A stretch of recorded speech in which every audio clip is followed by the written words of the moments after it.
Hey everybody, I'm Kyle. Why, hello. I'm Ian.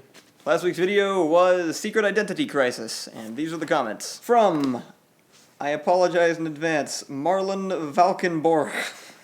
I don't know how to pronounce that. Marlon Valkenborg. Oh, that's... Helium Man's balloons don't rise. Worst superhero name ever or effective awesome man's graviton manipulation. I have to know for scientific sounding but completely bogus Wikipedia article. White Lightning HQ, is anyone on that? It's the second one. Next question. We can't make a whole video out of that. From Kenneth Livingston. The first lesson Superman taught me was that the S on his chest stands for freedom. This is why I failed kindergarten. This entire video was largely inspired by Man of Steel. I hadn't watched it until just like a few weeks ago. It wasn't disappointing because I wasn't expecting much from it. It was just very below average. I thought it was actually directly at average. I thought it was a few editing mistakes away from a really great movie. That was really the issue, is that like you could see all the pieces that could have been turned into a good movie, and it just kind of wasn't. I love Zack Snyder, and I thought that the aesthetic was great. The action scenes were on point, and like the whole third act was pretty good actually. It was just really like the time skippy roundiness, and I felt like the whole give up Superman or else kind of thing was a little bit like it just sort of happened. There wasn't actually a conflict that... It all could have been handled better. In my mind, when it first started, like I thought it could have made a really good like Disney Hercules kind of story. Yeah. Like, it looked like it could have started out really well with that, because at the beginning, when it was showing his home planet and everything, I was super into it. Like, it showed all that, and it launched him at Earth, and I was like, that was a great intro, and now I'm going to get to see this god baby growing up on Earth. But then I didn't get to see that, because it just skipped that whole part, and jumps ahead, and then just does some crappy flashbacks on occasion. You can always just watch Smallville. I have not watched Smallville. I guess that's what that is. But if you think 30-year-olds look like high school freshmen, go for it. I thought it was still a great movie, just not like a super fan. It didn't... It felt a little bit disappointing, more disappointing than it could have. It was on the really gritty side of things. I read a Cracked article just today also talking about, I think, things that are done incorrectly in movies nowadays. And their take on it was actually the movies that call themselves out too much. And it was bringing up things like the recent Terminator movie, which we loved. I thought was pretty good. Which apparently is also an unpopular opinion. It did not do well. I think there's lots of people who would enjoy it just as a total popcorn kind of movie. And that's just it. Like, they were talking about things like that, like Hawkeye's scene, which, by the way, was Hawkeye's best scene ever in Avengers 2, where he's talking about, like, you know, none of this makes any sense kind of thing. Or the guy wearing the Jurassic Park t-shirt in Jurassic World. They were pointing those things out and saying, like, all these movies are doing this thing now where it's like they're afraid to be taken too serious. The lampshading kind of thing? Yeah, which I actually kind of agree with. I don't agree with their interpretation on a movie-by-movie basis, because, like, in the Terminator movie, we were totally satisfied with that movie because we went in expecting to see Arnold Schwarzenegger going back through his last two movies and wrecking stuff, and that was it. Yeah. Like, it was just going to be a big fourth-wall-breaking callback to all the old movies, and we were not remotely disappointed. But I think their point was that, like, it's not that it's happening in any of those movies, it's that it's happening in all of those movies. It's kind of a little bit... happening right now. Yeah, and it's sort of like, a theme. That seems to be what's happening in general with superhero movies and stuff, is that it's like they're too embarrassed to be a superhero movie, and so they either try to go too hammy and call it out, or they go the Man of Steel route where they try to make it completely different and really heavy and dark and stuff. Which is kind of interesting, actually. There was I saw an interesting argument about Ant-Man, the Ant-Man promotional materials, saying that it was a mistake to make the Ant-Man marketing so focused on, it's a bit silly, because who wants to go see a movie that isn't gonna, that doesn't give itself the benefit of the doubt. But if you notice, like, if you actually go see Ant-Man, a lot of at least a few of the sort of, that's, we're kind of, sort of shots aren't actually in the movie, they're just there for the marketing. So they kind of backed off a little bit on as full self-referential as they could have gone.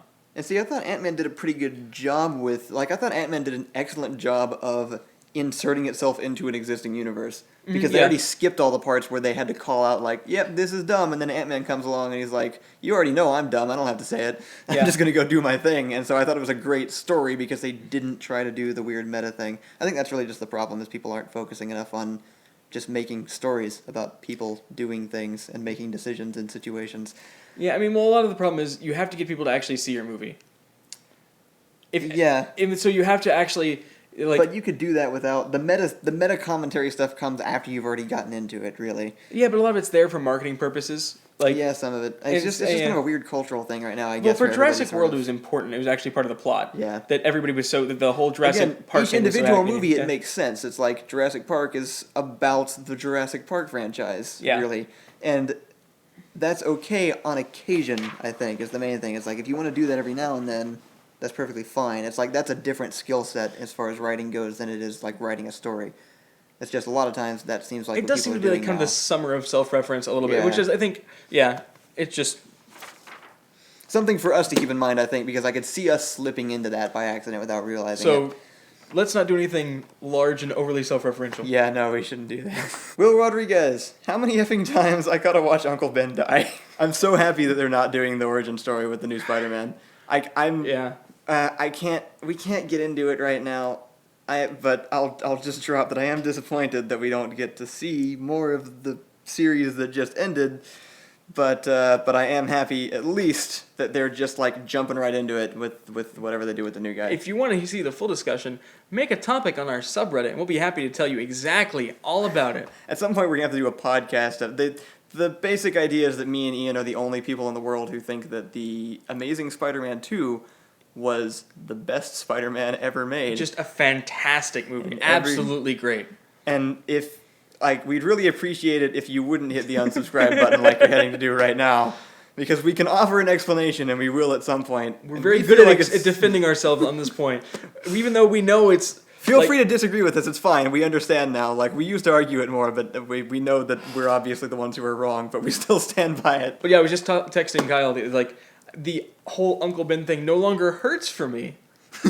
Because I've seen it so many times. It's like, yeah, okay, just move past the part where he dies. It's... Okay, got it. I mean, it's clearly supposed to have, like, a lasting emotional impact on Spider-Man, but it just seems like, God, stop being a whiner. He's already died, like, 8 times from Rolf den Bell. That was even worse than mine. What was that? What were you trying to say there? Rolf den Bell. Yeah, alright. I want to know where all you guys are from. We seem to be getting a rather diverse group lately. Hey, so when you were addressing Patreon rewards, like, half of them were from out of the country. They were, yeah. That's really interesting. We love you out of the country. We love you too, America. We're doing But pretty well in England right now, actually. Yeah. That we've picked up a lot in that country specifically. so, hey, we're international. I mean, theoretically, that makes it like, if we're popular in Britain, and Britain was all over the world, right? So we're like a global phenomenon. I don't think that's unfair to say. Rolf den Bell says, "Can I have a balloon, please?" It's not a question. Yeah, Yes. you can. They're still all there, actually, I bet. I need to ask Jeffrey. He didn't want to, like, we couldn't do anything with them because Alex was still in there, and so we didn't want to go and, like, pop 30 balloons. And so he just stuffed them all in Alex's closet, hoping you wouldn't find them. And as far as I'm aware, they're still in there. So I'm if you just wanna stop by, you can imagining take all of them. Alex opening the I door, know. having Alex, and just thinking, "It's the best day ever." Alex is Jeffrey's son. Jeffrey has a son. I don't know Jeffrey if has we've a mentioned son. that. We keep, I keep wanting to like shoehorn him into a video, but I'm not sure if that's like weird in child labor laws-ish or really cute. From Louis the Pudgy Pig Francis. You Is that like a nickname in the middle of his name? Yeah. Okay. I hope you gave yourself that nickname, otherwise that's really mean. You should make that Airsoft movie you made a teaser trailer about a while back after you finished off the Guards Themselves movie. It looks amazing. Somebody saw that? Yeah. Hey! That's actually, like, it's not even public anymore. I turned it off. Nobody has mentioned Airsoft, like, we don't even mention Airsoft. I mean, what did we made Airsoft before I made Fable. That was something Did we were we? working on before I made a Really? Fable experience. I think it was Maybe kind of before the it spanned second over one, that. yeah. But no, it was an idea we had a while. I think we talked about it in a couple comment videos ago. But we were totally gonna make it, but it was before we knew how to do anything at all. So we didn't because it was a feature length movie. Before half of us couldn't drive, we hadn't started it yet because we were waiting for everyone to get cars. From Cat Knight. That's a sword. Stop to think about how meaningless words are. They are just grunts, yells, put in a way that we can understand. Also names. Also, I'm going to keep typing this until it's on community comments. Yay! Now, see, there's no such thing as a meaningless word. That's the whole thing, you see? Because A word is by definition something that has meaning. If it's a sound, it doesn't have meaning. But if it has meaning, it's a word. That's the whole thing with semantics. And This is Ian's entire life. You've made a terrible mistake. let's start at the beginning. God. Paleolithic era. And that's why it's not only okay, but absolutely necessary to use the word literally in a hyperbolic context. And it's not going to destroy the world or anything. I promise, you'll literally all be fine. Is that you done? I could go for a bit more. No. From Halsey. What do you guys think about Blender? It's FOSS, I don't know what that means, and can do pretty much anything you need. Yes, I use Blender all the time, actually. It's amazing. It's like I know there are 3D modeling softwares that you have to pay money for. Full of stupid stuff. Yeah, Blender can pretty much do everything.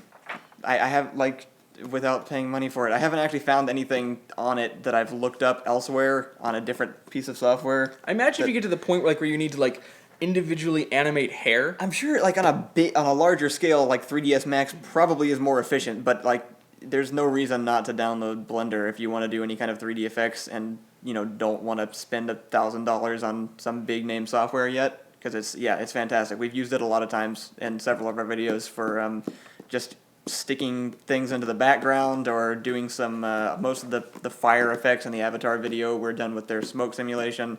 We've used the fluid simulators. It's fantastic. So if you're looking for a new book to read, you should check out that one by Aziz Ansari, because he talks about us in it. It was really weird figuring that out. It could but I'm not going to tell you where it is, because you have to buy the book and find out for yourself. He mentions our Door Monster video. And yeah, one of Ian's friends just texted us a picture of the book where he talks about our Door Monster video, and it was really weird. And we were trying to give him a wave on Twitter, but he apparently doesn't tweet much. So if anybody wants to try to get his attention and be like, hey, here's the guys that made that video, help us, that'd be cool. And we appreciate you, Aziz Ansari. Yeah, it's also a good book. Yeah, I've been reading it. It's pretty good so far, so you should check it out. It's very interesting. Look. And there's funny. graphs. There are graphs. There are lots of them. And interesting graphs. Pictures of people.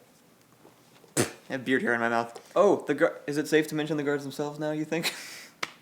I've actually mentioned it in 2 previous community comments videos and then cut it out because I wasn't actually sure of what I said. I think I'm sure of it now because we have to have it up on YouTube by the first week of September in order to keep to our schedule for the rest of this year. And I'm almost done with the effects as of Actually, by the time this comes out, I might be done with them. So, yeah, the guards themselves is going to be fairly soon, within a few weeks, finally. We'll put up a video announcing it when it's actually coming up. But very terrifying to think about. Yeah, I mean, it's terrifying to say because I've said this a lot. Yeah. But it is actually I can see the light at the end of the tunnel now. It's reminding me of all my old animation things where I would finally reach that point and be like, wait, I can reasonably see when I might finish this. So it's actually just Scott's glove knocking you out. I'm working on it every single day, and I think we're going to have it done for September. So we're looking at the month of September to be the guards themselves all the way through our first narrative thing. Which should be nice, because we plan on doing some more long-form narrative stuff after that, so it'll be a good introduction. So yeah, look forward to that. Next week we'll be doing something, like usual. See you all next Friday. Reed's interrupting now.